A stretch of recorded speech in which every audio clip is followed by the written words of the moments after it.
दोस्तों नमस्कार। आज यह वीडियो प्रधानतः कबीरदास के ऊपर है।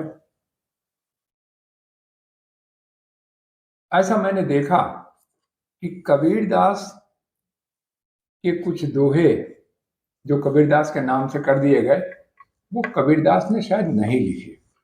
उनमें से एक दोहा मेरे पकड़ में आया है, जिसके बारे में मैं यहाँ चर्चा करना चाहूँगा। वो दोहा है, ये कहा जाता है कि ये कबीरदास ने लिखा दोहा है, पत्थर पूजे हर मिले तो मैं पूजूं पहाड़, घर की चाकी कोई न पूजे जाको पीस खाए संसार। कहने का मतलब ये है कि अगर पत्थर पूजने से हर मिल जाए, अगर पत्थर पूजने से भगवान मिल जाए तो मैं पहाड़ को पूजूं। घर की चक्की तो कोई पूजता नहीं, जिसका आटा पीस करके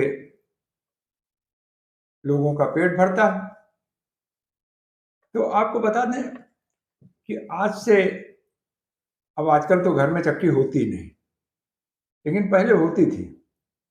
एक जमाने में मेरे घर में भी चक्की थी, और हमारे यहाँ शादी ब्याह में घर की चक्की पूजी जाती थी, चूल्हे की भी पूजा की जाती थी। तो कबीरदास के जमाने में तो ये सब किया ही जाता होगा। तो जहां तक मैं समझता हूं, ये दोहा कबीरदास ने नहीं लिखा, और ये कबीरदास के नाम दर्ज कर दिया गया। ऐसा दर्ज करने वाले कोई मुस्लिम और क्रिश्चियंस नहीं होंगे। ये हमारे यहाँ जिनकी बुद्धि बहुत ज्यादा है, जो अपने आप को बुद्धिजीवी समझते हैं, जो सनातन धर्म से नफरत करते हैं, और जो हिंदू हैं, ये सब उन्हीं की करनी होगी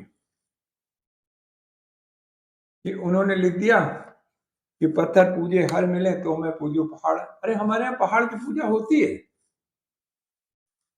इन लोगों को पता नहीं, कबीरदास को तो जरूर पता होगा कि पहाड़ की पूजा हमारे यहाँ होती है। हमारे यहाँ सारी पवित्र नदियां पहाड़ों से ही निकली हैं। गंगा नदी का उद्गम स्थल पर्वत है, और विनय पत्रिका में तुलसीदास ने जहां एक और भगवान शिव की स्तुति की है, गणेश जी की स्तुति की है, रामचंद्र जी की, सीता जी की, लक्ष्मण जी की स्तुति की है, वहीं उन्होंने चित्रकूट पर्वत की भी स्तुति की है। तो पर्वत हमारे यहाँ पूजनीय रहे हैं। एक सुमेरु पर्वत का, मेरु पर्वत का जिक्र उत्तराखंड में आता है,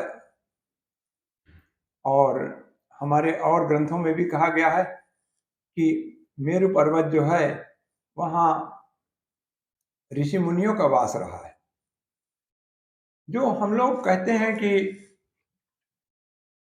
पत्थर पूजे हर मिले, जो पत्थर की मूर्ति पूजते हैं, उसका एक कारण ये है कि ये जो मन है वो बड़ा चंचल है, वो बड़ी जल्दी भटक जाता है। तो मूर्ति जो है, मूर्ति हो, फोटो हो, ये सब जो है उस भटकाव को दूर करती हैं और चित्त को एकाग्र करती हैं। तो आज के लिए साथियों इतना ही। अगले अंक में फिर किसी नए विषय को लेकर फिर मिलेंगे। तब तक के लिए धन्यवाद। नमस्कार।